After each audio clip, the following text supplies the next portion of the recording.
Hello, welcome back. This is Rapid Regeneration. I'm David Escamilla. I'm not a doctor, not making any medical claims or any claims about diseases. This is brought to you by rapidregeneration.com.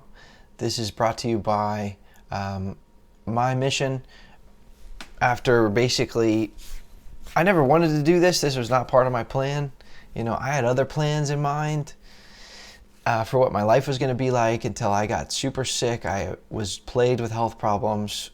My life was over as I knew it, and I thought I was done for years. And I finally discovered some powerful information, how to fix myself, heal myself, which I did. And then here we are. So I basically made a decision that I was so moved by this information that I was going to do my part to share that. And so that's now part of my mission, is to help you. And so where I believe that I can add value here with Rapid Regeneration is really in some of these more nuanced topics. Like this segment is going to cover how to maintain balance. I get this question all the time, and really detoxing is easy. Alkalizing your body is easy. Regeneration is easy. I mean, the body will easily heal itself given the right environment, given the right inputs, and given the right support from you. What's difficult is balance. What's difficult is not, the process.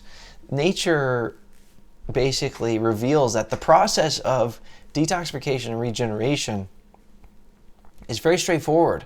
But what is not straightforward is doing that process here on planet Earth, in society, because you have constant temptations, you have other people, you have to make a living, you have pressures, throughout your day, you have stresses, you have all this stuff that's going on. So if you were in a vacuum, if you were just like Buddha and you could sit cross-legged under a tree and all your needs were met and you had no obligations, this would be very, very easy to get yourself healed up. But I know that you don't have that luxury, probably. So yes. So basically, how often do you have to, and basically if you don't balance, if you don't figure this balance thing out, then you run the risk of faltering. You could even crash and burn and basically destroy the progress that's been made, setting yourself back months or even years in your ability to transform your health if your goal is to really solve your health problems, transform your health into something else, and achieve your ideal state of wellness. Failing to achieve balance in doing that could cause you to basically fail the mission and crash and burn. So this is so critical. So how often do you need to maintain balance? The answer to that question, as I once heard it said, is how often does a tightrope walker have to focus on balance? They have to focus on it constantly. And so will you if you want to succeed quickly at this, at your goals. And so basically, I'm going to go through a couple examples. But basically, the general concept is that balance is a question of how aggressively are you pursuing your progress towards total cleansing and rebuilding versus the comforts, the comforts of, let's say, eating certain foods or indulgent and taste good, but they're acidic and they're not contributing. So it's basically a balance of alkaline versus acid in terms of what you're eating. That's the most obvious example. That's the hardest one. That's the one that's that's closest to, what we cover in sort of how to transition, how to eat healthier raw foods and fruit and everything like that. So I'm going to talk a little bit about that, but I think everyone understands the balance issue. I mean, and it applies to all parts of life, not just if you're detoxifying. Like you have an example, let's say, of exercise. Well, you have some people who are real gym goers, and they go to the gym all the time. You might have somebody that goes to the gym so much and all the time and is very in great shape, but this can lead to overeating, to lack of sleep, to a decline in job performance, personal relationships being neglected, or other inequities. Now, what if the same individual was nurturing completely of all those other areas, but only went to the gym, only exercised twice a month? So now they wind up with a body that, has muscle atrophy, weight gain, poor circulation, the lymphatic fluids get stagnated. So either extreme can lead to an imbalance. So here's another example that you need to figure out how you're going to balance this is, how about your level of commitment to getting yourself healthy and well from a financial standpoint? So how about investing in, for example, herbal solutions, some of these multi-day cleansing programs, not necessarily the ones that I recommend on rapidregeneration.com, but those would be, in my experience, the best quality and the best value ones. But let's just say any of them out there that are good. And these things really can help you a lot to accelerate your results of getting yourself healthy and well. So on the one hand, now there's two versions of imbalance with regard to this, because on the one hand, you might have somebody that is so tight and is so frugal with money, and is so cheap that this person refuses to spend any money, anything, on herbal health supplements. And so basically this person is going to experience an imbalance of never really achieving the deep and effective levels of cleansing, to really get the most results. That's one extreme. On the other extreme, you have somebody, maybe you have someone that dives head first in, they go all in on herbal supplements. And this person is spending several $100s per month. And they're getting all the herbal supplements. They're doing all the deep cleansing, the body cleansing. They're doing brain and nerve supplements. They're doing skeletal and connective tissue supplements. They're doing endocrine gland supplements. They're doing kidney supplements, heart supplements, circulatory, reproductive supplements, you name it, eye, skin, and basically, each month they're putting out hundreds of dollars, and they're really putting forth a lot of time and effort into cleansing. Let's say within a span of just a few months. Now I hope if you're in this position to do that, do it. Experience the results for yourself and see if you're that excited by the results to do that. But if you're in the position to do that financially, then that's amazing. Now in this example though, this person earns just a modest income and does not have the cash flow of discretionary income to support this. So this person is so intrigued by the power of these herbs, but lacks the money to actually justify these purchases. So is actually putting this on the credit cards and racking up credit card debt. And so, basically he's experiencing amazing results and a transformation health-wise, but he's approaching a point of a financial existential crisis. He's in a canoe financially, and it's headed down a stream and there's a waterfall, And so those are the two extremes. I mean, you can see that the balance basically applies to the velocity that you're pursuing your transformation from a financial standpoint in these amazing herbal supplements and supplements and cleanses that can help you, versus how do you maintain the prospect of making a living, staying financially solvent, and achieving your financial goals on this crazy world that we live in. So this is a big one. You need to really figure this out.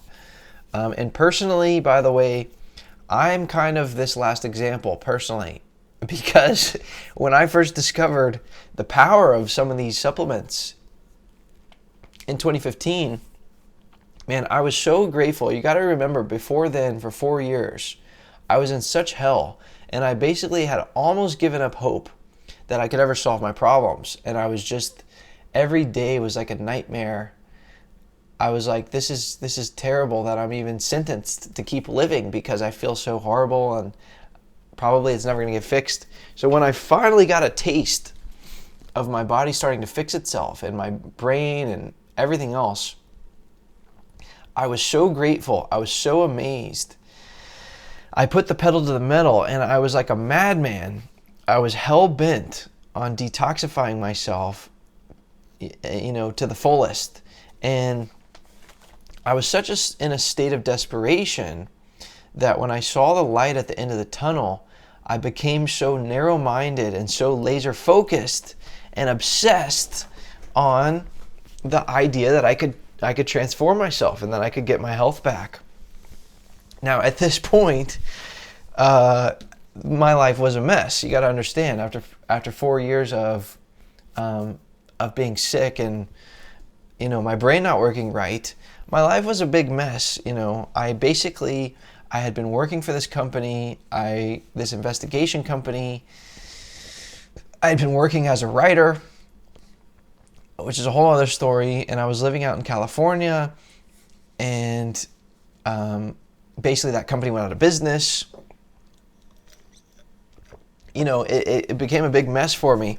And basically what I did was I relocated back to my home state of Texas. And my parents offered, why don't you move back in with us for a little while? And so I did. Now, I was actually in debt with student loans and also credit cards. Not good, okay? I had all this credit card debt. And basically, some people would say, really, I should have been focusing on getting my balance sheet right, clearing out my debts, and accumulating savings, and really figuring out my next career move and my next job, so that I could sustain myself. But instead, I was putting these supplements on the credit cards. I was not really putting away that much savings, and I wasn't putting myself in a position to, figure out another job. I was working a lot, but the job I had wasn't very good paying, and I could have focused more on, getting a better paying job, saving my money, and getting ready to get my own place again, and paying off the credit cards, etc. Instead, I was like going all in on these supplements, and looking back, I can see that, I behaved irresponsibly, and I actually burdened my parents, and I basically overstayed my welcome by several months. And, I also lost momentum personally in terms of career, and I racked up a lot of debt and credit card interest and kind of dug myself into a hole. So, again, I hope this is helpful to understand about the balance thing, because this happens to a lot of people. In fact, I know a lot of people that get really into health and everything, and, they're so focused on self-care and health and everything, but they're living at their parents' house still as an adult. And I'm not saying this is wrong, but it's probably not your ideal if you're in your 20s or 30s to be living at mom and dad's house. And so this is basically an imbalance. And it was for me an imbalance, even though I was achieving great results over here with my health. Things were very imbalanced. So basically, and I was spending on these herbal supplements. I was getting the best quality organic foods. I was hitting the juicery. I was getting all these juices. And even I was getting like crystals. I was buying crystals. That's a whole nother story. But basically, eventually what happened was my parents gave me a deadline. They said, you need to move out by X, Y, and Z date. So AKA, they kicked me out. So, it sounds harsh, but actually it was a great gift. And what happened was I moved out. I moved into this house with these two other guys, and to this situation that was not ideal at all. So another form of imbalance. These were two individuals that were toxic, not good influences, and I stuck it with them for a year at this place, and I got this job that I absolutely hated. My car had just died. It just broke down. It was deemed impossible to recover. And so basically, I'd been using that car for work to do delivery stuff. Well, that was now out of the picture. My parents were kicking me out. I had to get some kind of job. So I got this awful job. And so I rode my bike every day to this office to do this job that I hated. I rode the bike 2 miles, through the rain, through the cold, everything. So that's a whole other story. And I moved in this house with these guys. And so again, it's this form of imbalance. When I was at my parents' house, I actually spent a lot of time just kind of meditating, clearing my mind, sort of doing like a karmic cleansing, and my body was resting. I really got centered and really got balance in that sense. But really, I wasn't focusing on getting another job. I was doing this low-paying job and etc. So what happens is if you don't figure out balance, the world figures out balance for you. So you get jerked around. I got jerked from that way of living to now, okay, you're going to work this job that you hate. You're going to ride your bike. You have no car. You're going to live with these guys. And for the next 2 years, I worked my butt off. I got a second job. I eventually got a car. And then eventually I got out of that job and to get another job that was better paying, and just a better job. So it took me about 2 years to then clear out, to get the job thing figured out, get another living situation figured out, to get all the debts cleared out. So about 2 years later, I was finally in a decent place financially. So I dug myself into a hole, and then I had to crawl back out. So, was my approach worth it? In retrospect, things are always clearer. So no regrets. All right. I'm not attached to, the way things happen or anything, or what I could have done, but I'm trying to help you, with the benefit of hindsight. And yes, I would have approached things differently, more judiciously, and I would have been more focused on the big picture and been like, all right, I know I'm going to get myself healthy and well. Got a little taste of this. Let me get my setup figured out. And instead of just being more reckless.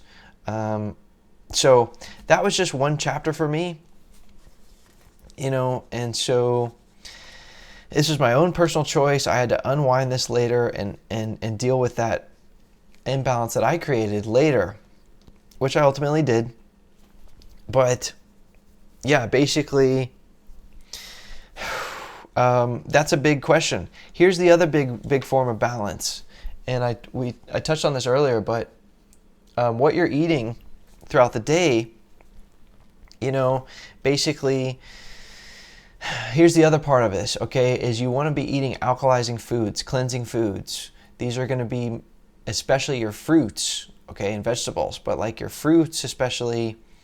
But here's the other issue, is that the more cleansing and detoxifying a food is, then the more of a challenge that it is to focus intensely on like a proper job of, quote, work, and so now this could also depend on your vocation. If you're a dancer, if you're an artist, then maybe you can just drink vegetable juice all day and eat fruits, and it's great because it puts you in the flow. If you're an accountant, or something, then it might be hard to focus if you're eating these types of foods, and you get into just this spiritual, energetic state.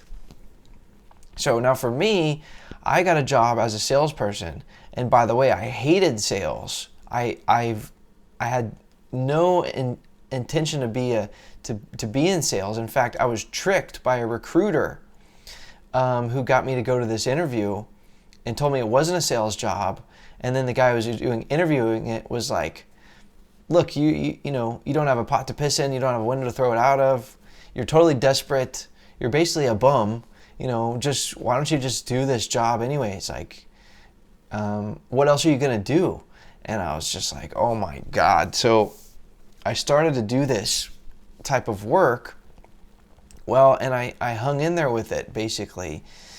And at the same time, over these course of these years, I was also, and by the way, I got a different job. So that first job was absolutely horrible, but I did get another job that was better. But, I was detoxing this whole time. I was trying to heal myself and everything. And basically working with customers, with they're being difficult, they're complaining, they're negotiating, you're trying to figure out their goals, you're trying to put things together, you're having to do intense research, having to coordinate between different departments, and trying to keep everything organized, not forgetting about certain stuff that you need to follow up on, different projects, different phases, and trying to solve logistical problems. Okay, all of this is very mentally demanding and takes a lot of intellectual bandwidth to just function smoothly. So, and this could be true for a lot of different jobs. Maybe you're a school teacher. Maybe, I don't know. But, now if you're just, so again, it's a type of job where you have to deal with other people that can be demanding. And what I noticed was that if I would just eat very cleansing foods like vegetable juice, fruit juice, grapes, orange, pineapples, these are foods that are all very astringent, hydrating, and cleansing, but it would be overwhelming. If I was in these high pressure situations, I would not function at my best. So this is another form of balance in terms of performance. And I did make some sacrifices in terms of what I was eating. And I did shy away from the most cleansing foods I could have been eating. And so that was sort of a sacrifice in a form of balance. So I would eat more salad-like meals, which would be like avocados, a lot of avocado, maybe some olives, and high fat, coconut. These things sort of grounded me, and they gave me a more sustained, kind of slow burning energy. And that allowed me to work at a very high level. So I hope this is helpful for you, because if you're in that setting and you're like, oh my gosh, I just can't eat grapes or a fruit smoothie because it's making me crazy at work, go to your more salad-like meals, and try to figure out whether it's avocado, maybe nut butter, or nuts and seeds, or maybe olives, or maybe like coconut flour or coconut wraps, something that's more grounding, or maybe vegetables, and that's going to give you more of a groundingness and feel more full. And and actually, this was actually a very high performance way of eating anyways. And I was actually running circles around my colleagues who were eating sandwiches and whatever else. And so my productivity increased and my income increased. And ultimately, due to this, I moved into a new place of living. Now this place, which is where I am now, actually, it's beautiful. It's nestled in nature, and it's just this amazing kind of oasis, and it's a great healing place, and it's given me much healing and revelation. And so, because I've made sacrifices of my cleansing and detox, and I ate foods which were less cleansing and less detoxing, it put me in a better state financially, where I could then put myself in an environment that was more healing, more cleansing. And so the higher income brought me more balance in terms of more healing indirectly. So you see that all this is interconnected, and the pendulum kind of has swung back and forth.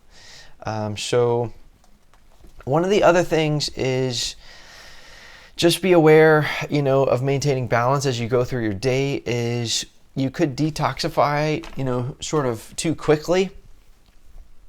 It is possible to detoxify too quickly. That's why we talk about transitioning, how to transition in a previous segment.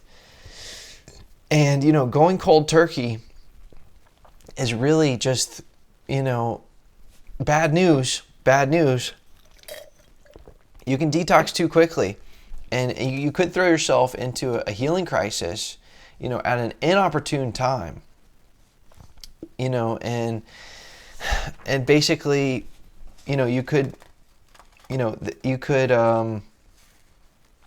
this could be very, very inconvenient. So especially if you have to hold down a job and everything, just be aware. So basically, like for example, the eating question. So like if you're eating throughout the day, you want to be okay. Like for example, if you're dialing it up with the raw, and what's going to happen is you might go a few days, or you might go a week or 2 weeks, and then you're going to feel like this intense craving coming on.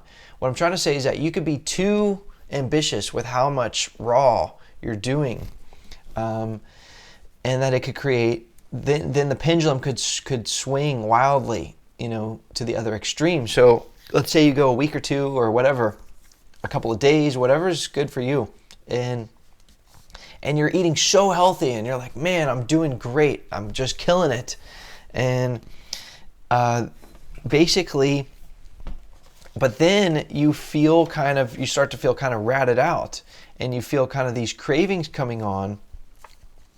Well, now, trust me, I've seen this happen so many times, and I've been here, and you're like, you know what, I'm not going to indulge myself, I'm going to push through this craving, I'm going to just keep it up with the fruits or whatever. So you might make it another 12 hours, another 24 hours, another 36 hours eating super healthy and raw. But then you might have a complete breakdown. I mean, that craving might come back with a vengeance, and you might find yourself in the drive-through lane, in the ice cream aisle, picking up a 6-pack of beer and ordering a pizza. Or, I mean, you might swing so far the other way, if you really let yourself, go too ragged, then you might just lose a grip and lose it. And the problem with this is that this debauchery, if you let it get to that point, if you're too ambitious, you fly too close to the sun, and then you crash down to earth by eating something terrible, this could set you back 1 to 2 weeks or more. I mean, I've had this happen. I mean, in other words, let's say if you instead just ate like a cooked meal, but with better ingredients, and something that's a better food to cheat with, healthier, but that still gives you that satiating feeling and it still kills the craving.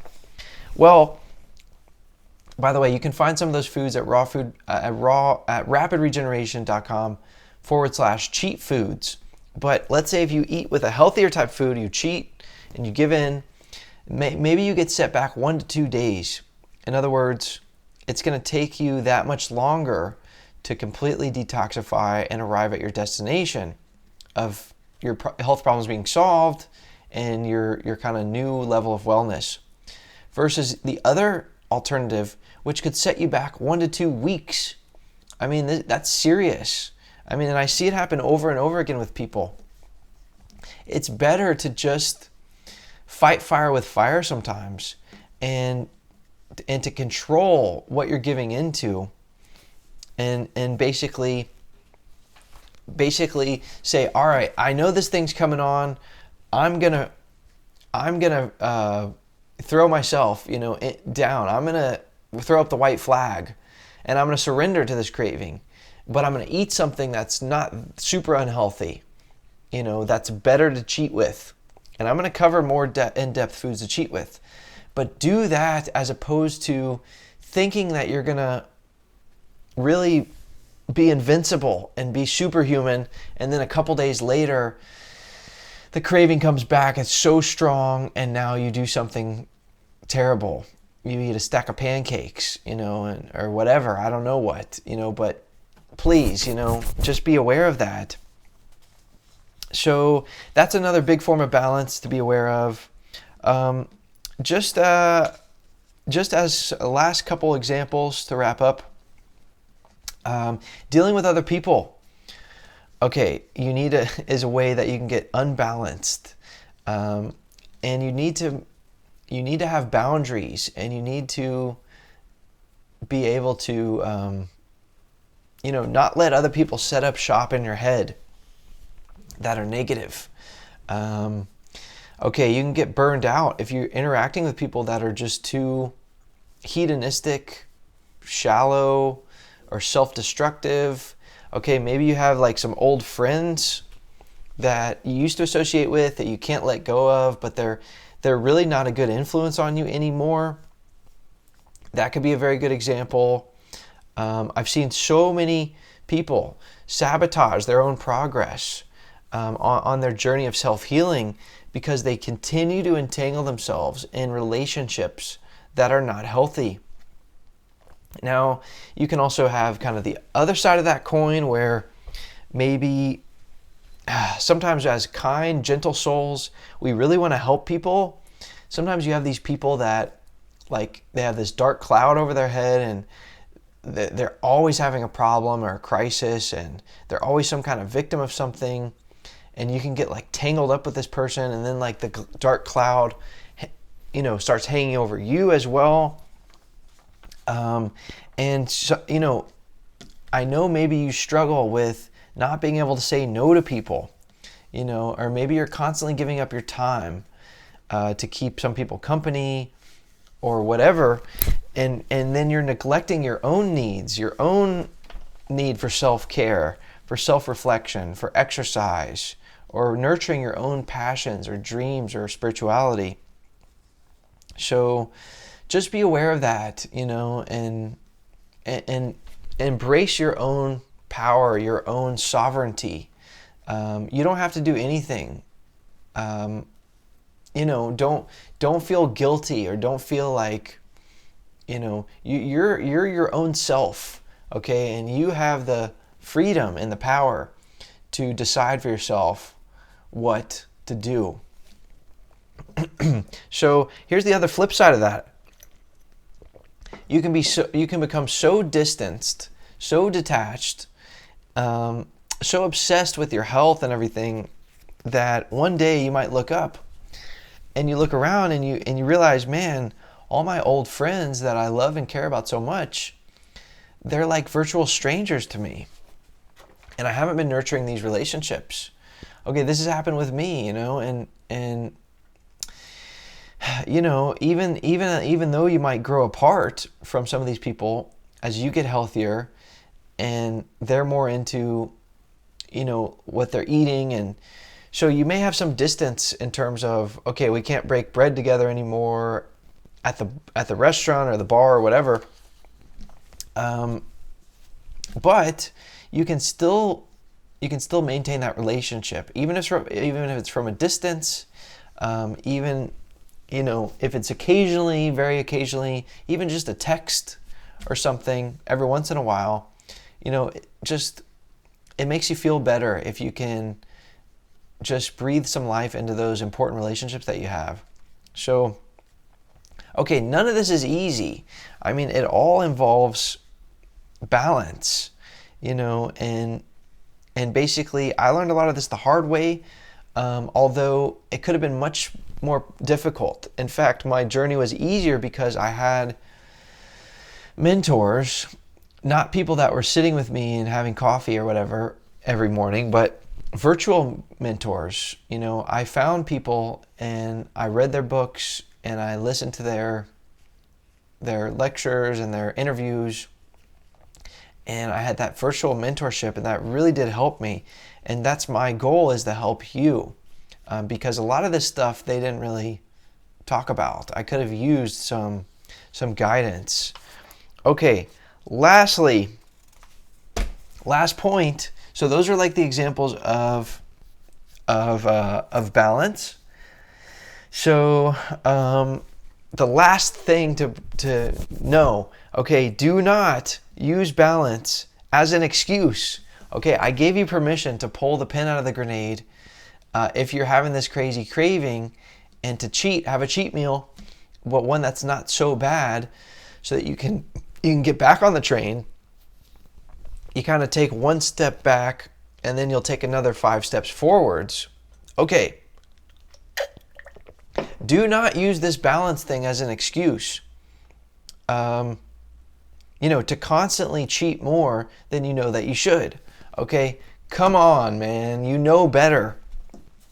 I have seen this happen so many times, and it frustrates me really bad. I've seen people stagnate and really prevent themselves from ever really going to the next level and totally solving their health problems, because they're always yo-yoing back and forth between healing, alkalizing foods and acidic foods. So, okay, just don't use it as an excuse. You know the difference. There is still some amount of commitment that you have to have. Like, yes, you should, sometimes you're like, all right, I'm throwing in the towel, I'm gonna have a cheat meal. But don't do that all the time. There's other times where you should push through. And you should be like, you know what? I'm going to push through. I'm just going to have an extra serving of fruit or whatever. I'm going to have some nuts and seeds or whatever. And you push through to the next day, and you get more momentum and you get more strength. And that's how, you're going to have to do that sometimes. And so do not just use balance as an excuse every time you want to have a cheat meal, because you'll never arrive at the goal, and there is some kind of magical ratio when it comes to raw versus cooked foods. I don't know what it is exactly. I think it's somewhere between 5%. You can still eat 5% to maybe up to 50% raw. I mean, cooked foods, you can eat 5 to 50% cooked foods still. I think that's assuming that, the cooked foods are like your like cooked vegetables. Now again, I don't know what this magical formula is. Everybody's different. And for me, just as a last example, if you're early on in this and you're like, gosh, I don't know if I can really kick it up to, 60 or 70 or 80% raw. That's a lot. I mean, in my earlier times, when I was going through detox and everything, regeneration, I was eating these corn chips. Okay, this is corn flour that's fried in vegetable oil. I mean, this is not a healthy food to be eating at all. It's not even really a good cheat food at all. And I was probably eating that as like 50% of my overall calories was coming from these corn chips.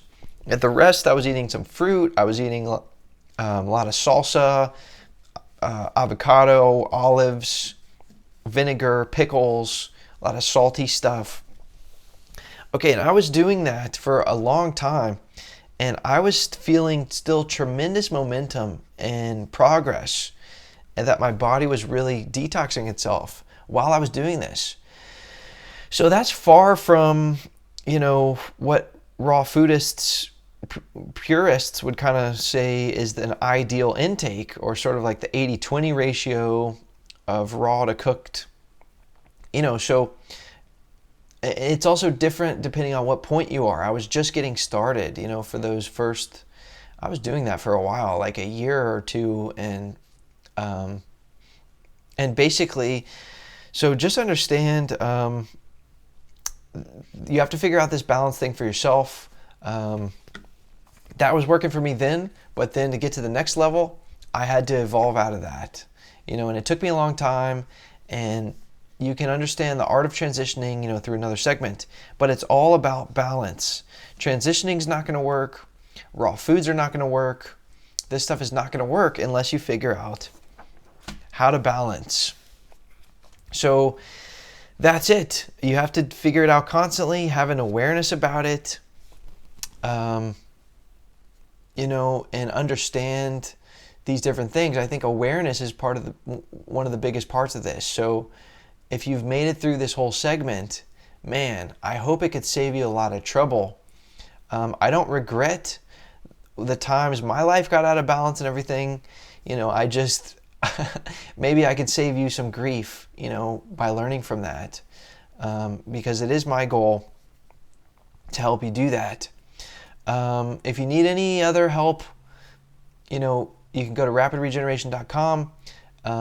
If you need coaching or something like that, feel free to contact me. If you just have a quick question or something, you can always reach out to me.